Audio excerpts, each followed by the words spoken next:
Uranium শক্তিশালী তেজস্ক্রিয় পদার্থ, পরমাণু অস্ত্র তৈরির মূল উপাদান, অসম্ভব দামে সহজলভ্য নয় মোটেও।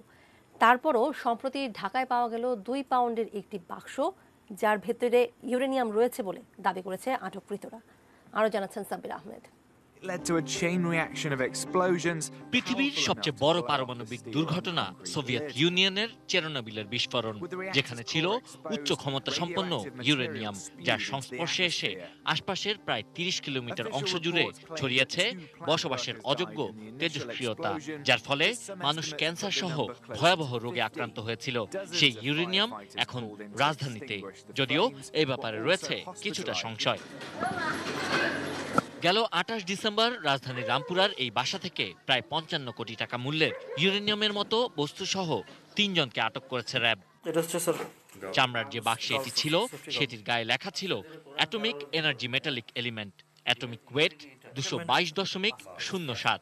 সেই সঙ্গে ছিল রিমোট কন্ট্রোল, ম্যানুয়াল বই, গ্যাস মাস্ক, ইলেকট্রিক মিটার, রাবারের ড্রপ সহ নানা জিনিস। এটি পরীক্ষার জন্য পারমাণবিক শক্তি কমিশনের কাছে পাঠানোর কথা। যার বাসা থেকে এই ইউরেনিয়ামের মতো বস্তু পাওয়া গেছে তিনি স্থানীয় সরকার মন্ত্রণালয়ের সাবেক প্রকৌশলী ABM সিদ্দিকী বাপ্পি। যদিও তার পরিবার ও প্রতিবেশীদের দাবি তারা এ ব্যাপারে কিছুই জানেন না। আশায় দিছে যে লোক, সে লোককে তো ধরতে পারতেছে না, সে এনে থুয়ে চলে গেছে। পরের দিন রাতে র্যাব আসছে, তার মোবাইলের ইঁদুর এখানে আসছে।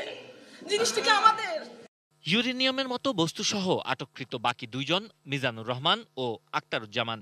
র্যাবের কাছে প্রশ্ন ছিল কোথা থেকে কি উদ্দেশ্যে তারা এটি সংগ্রহ করেছে।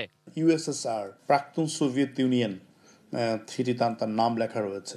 এই বিষয়ে তাদেরকে আমরা বিস্তৃত জিজ্ঞাসাবাদ করেছি। আমাদেরকে প্রাথমিকভাবে তারা জানিয়েছেন মূলত তারা এই ইউরেনিয়াম সদৃশ জিনিসটি অন্য একজনের কাছ থেকে পেয়েছেন। মূলত তারা এটি বহন করছিল অন্য কোনো গ্রুপের কাছে, অন্য কোনো ব্যক্তির কাছে এটি বিক্রি করার জন্য।